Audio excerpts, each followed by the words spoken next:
to Sharita Simmons. She was the first one to ask, did your insurance license get approved by any chance? And the day she sent this,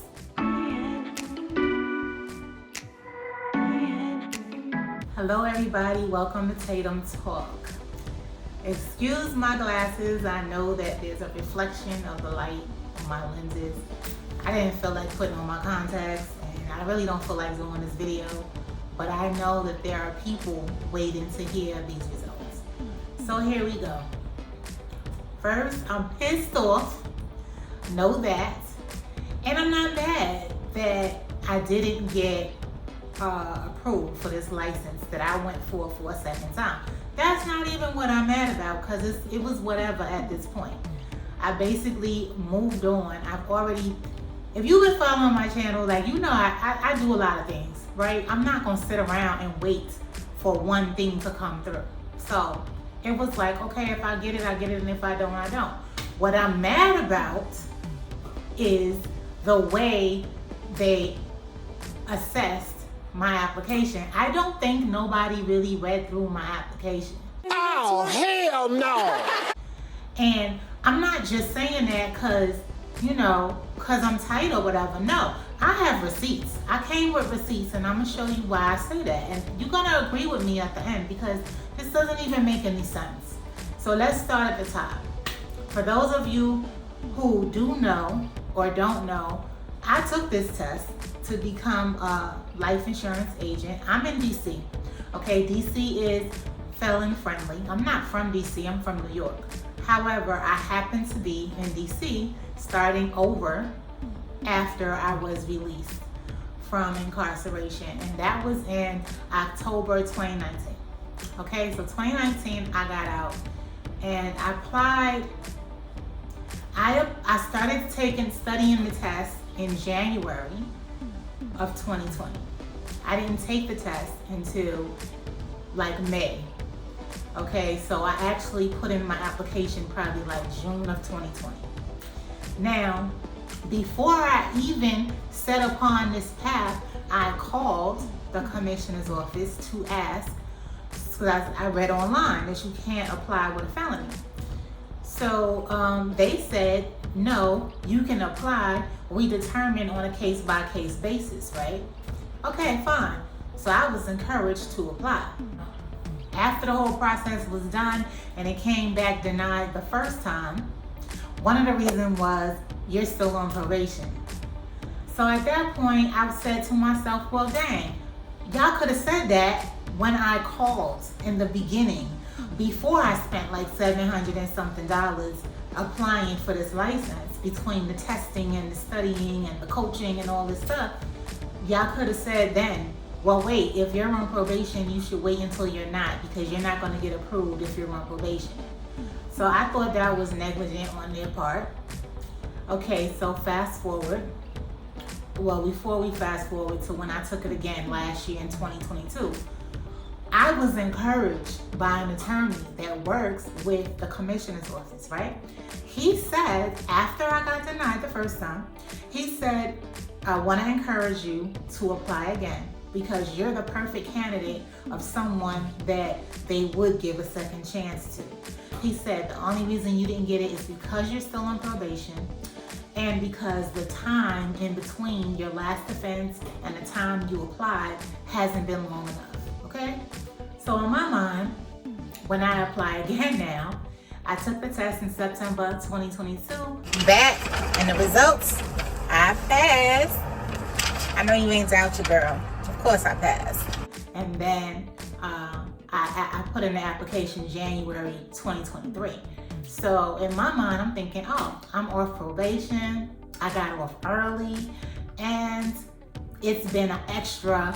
Well, that was 2020. It's been 3 whole years now, or almost 3, like 2.5 years since I last applied. Surely that's put enough more time in between my last offense and now, right? Okay, so I'm thinking I'm good. Like, I'm walking around confident.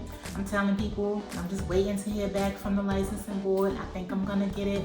People are encouraging me. They're like, yeah, I think you're gonna get it too.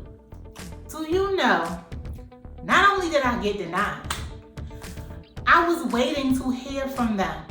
And come to find out, when I just got this letter like 2 weeks ago, in July 2023, and you're watching this later on, July 2023 is what I'm talking about. I applied January 2023. The letter that I got in July is dated April the 20th, 2023, okay? 3 months ago, y'all denied me 3 months ago. But anyway, I get this letter. I'm gonna show you the letter in a minute. The letter came from someone as a roundabout, like as an aside, as an afterthought. She sent it to me and she said, "Hi, I don't know if you received this letter," and it was an attachment. And when I opened it, that's when I read it. So nobody actually formally gave me the letter. That's my first and biggest peeve. The second thing is you have 30 days to appeal. 30 days from when? 30 days from the date of the letter? So if it was April the 20th, that means by the time I got it, my 30 days ran out already. So suppose I did want to appeal, which I don't. But what I am going to do is write a letter to the commissioner, because she should know about the people on the committee. Like they so busy assessing my discretions. I think somebody needs to assess them. Maybe they shouldn't have this job, because y'all did a piss poor job. And that was my first biggest thing that I noticed and got me just pissed off, livid, right? As a side note, I had ChatGPT construct this letter because I was so livid. I didn't want my words to come from my emotional attachment to it. So I had ChatGPT write it a little bit more eloquently, and then I'm gonna go in and tweak it. The next thing, I wrote them down so I don't forget. Timely receipt of letter, that was the first one. Then they got inaccurate references and they have ignored supporting documents. Now this I gotta show you on paper. This is my receipts right here. So we're gonna jump into this. Okay, this is the first person. 5 people weighed in on this report now. They said probation ended just 5 months ago. Next person. Person number 2. He said, until recently under supervised parole. Next person. She was on supervised parole until about 5 months ago. Next person. Person number 4. And it has been only 5 months since she completed supervised parole. Next person. She was on supervised parole until October 18, 2022. Now, here's the actual letter from the probation office. It's dated March 2022. It says, your supervised release term commenced on October 2019, scheduled to expire October 2022. Congratulations. I'm pleased to inform you that you've been granted an early termination. Your case effective March the 2nd, 2022. I gave this as a supporting document.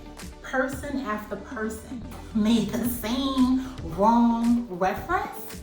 So that means 5 different people weighed in on this report. You telling me 5 people got the same one line wrong repetitively? I don't believe that. That's too much of a coincidence. It sounds more to me like one person misread or didn't read at all and made the wrong reference, and then each other person kind of just piggybacked off of what the other one said and just kept reiterating the wrong information, the wrong date. And it's like, that's not like, how do you, it's not true. How do you keep repeating the wrong thing? That means y'all didn't read through the application. That means y'all didn't look at the supporting document that I sent over from the Department of Probation. Okay, the next thing, there was another erroneous piece of information in reference to when I took a guilty plea. Somebody said she took a guilty plea in 2012. I think that's not true. I didn't take the guilty plea until 2019. So that right there was another wrong piece of information. Then my problem was I had a downward departure in my offense level from the judge, right? I got a 2-point reduction for minor role reduction, okay? So that wasn't mentioned. Why you so busy mentioning everything that's negative, nobody pointed that out and said, oh, well, she didn't even have a major role in this crime in the first place. Then I have lack of awareness and involvement. If a judge recognized, because in their report they try to make it seem like, oh, I was involved in this whole big scheme to defraud for $425,000. First of all, I was not involved in it. The judge already assessed that I had a minor role and I had lack of awareness. Secondly, nobody goes into committing wire fraud. Most people don't even know what wire fraud is because it's not what you think it is. When I first heard the word wire fraud, I was like, I didn't do that. I think y'all got the wrong person. How y'all arrive at me? Like, I didn't try to transfer. I'm thinking it sounds like you transferring money from one place to another, from one bank to another, or something like that. That's not what I was like, I didn't do that. I don't even know what are y'all talking about? So that's not what wire fraud is though. Wire fraud is like a huge big umbrella. So many things could fall under wire fraud. The one thing that I did that falls under wire fraud, on the back of a gift card, there's an 800 number. When you call that 800 number to check the balance on the card, it goes to a computer in another state that gives you an automated balance check. And that's what wire fraud is. Because it's interstate. It's anything that happens where it's one computer talking to another interstate. And then I'm like, come on. Like, that sounds like y'all made this up just to make it fit under something big. But come on. Like, so many people every day could actually break the law and not even really know it. And like I said, I was at the bottom, the minor role in this whole big thing. I didn't know how big the scheme was. I didn't come up with the scheme. I didn't even, there was a lot of stuff that I didn't know. People don't tell you everything. People tell you what they want you to know. That's it. They tell you just one thing. So anyway, in all the months that they had my application, my other thing is, so y'all couldn't talk to me like, everything sounds bad in black and white, right? But you could easily pick up the phone and have a phone interview. You could have a 15-minute Zoom conversation. Like, you could have asked so many different things that would have brought clarity to the situation instead of just relying on what's on a piece of paper in black and white, because it was misinterpreted, obviously, because y'all got a lot of stuff wrong, and I don't even think they really read through the application. But anyway, even when you go to court, think about it. Before the judge sentences you, he says, do you have any final words? And you get a chance to stand up and say something supportive on your own behalf. You get a chance to speak in court. But these people on this committee at the commissioner's office, they don't give you a chance to speak. If you're not going to thoroughly read through the application and the supporting documents, you should at least give me a chance to talk verbally. You didn't do any of that. And you stamped my thing denied. So what I want to say is that for anybody out there who might be going, through something like this, like not just life insurance, but any other kind of professional license in your own state, right? There's something that I learned, and I wish I would have known this like a year ago. I stumbled on this just after I got this report, this denial letter, and I was online looking at stuff. So I came across, there's a certificate of disability is what it's called. I think it's called that in New York. So there's a lot of states that have their own version. I think in DC it's called certificate of statement, maybe, I don't know. But I have a link below. So you can click on that link and see if your state is on there. It tells you what it's called in your state, and it tells you who issues it and how to apply for it. The reason why I bring this up is because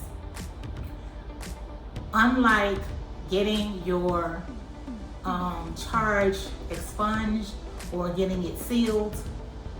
This doesn't do that, but it's the next best thing, and probably not as hard to get as doing the expungement or sealing. So you get a stamp of approval to say that you've been rehabilitated. A certificate of, okay, this is what it's called.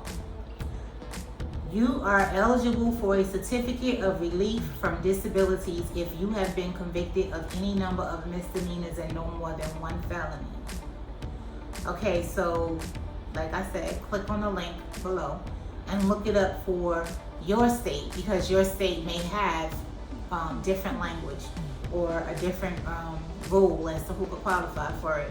But it's something like that called, for each state is different. Certificate of relief from disabilities is what it's called in New York. And in New York, you get that from your probation officer can file it for you, or the Department of Corrections can file it for you.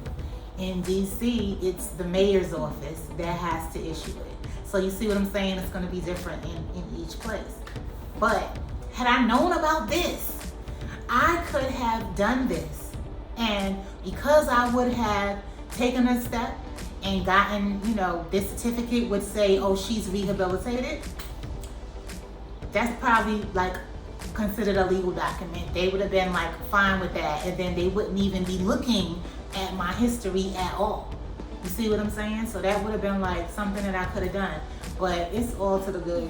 Who ain't about to do this again is me. And I already said that. I said that in my last video. If they don't approve me this time around, I'm not doing this again. That is my good word. I'm not doing this again. It's just what it is. They could have that. Like, I'm done. I'm just pissed because I spent. You have any idea, for the people out there that is also trying to get a life insurance license, you already know how much is involved with getting it. Now, it's already a tedious process for regular people. The fact that you gotta, all the studying you gotta do to get ready to pass that test is one thing. I mean, you gotta learn about much more than life insurance. You gotta learn about disability insurance, unemployment insurance, group life insurance, key person insurance if it's for a business. You gotta learn about fixed annuities. You gotta learn about contract law. I mean, retirement accounts. It's just a lot. It's a lot of information that I crammed in that I will never ever probably use again in life. And I did that 2 times. And then, everybody has to do that. Everybody has to pay to sit and take the test, pass the test. Everybody has to do the fingerprint, background check. Then, if you have a felony, now you gotta do extra steps. You gotta apply for this 1033 waiver. That's the application to say, look, I have a felony and I need permission from the state in order to get this license. That whole application is a whole other process.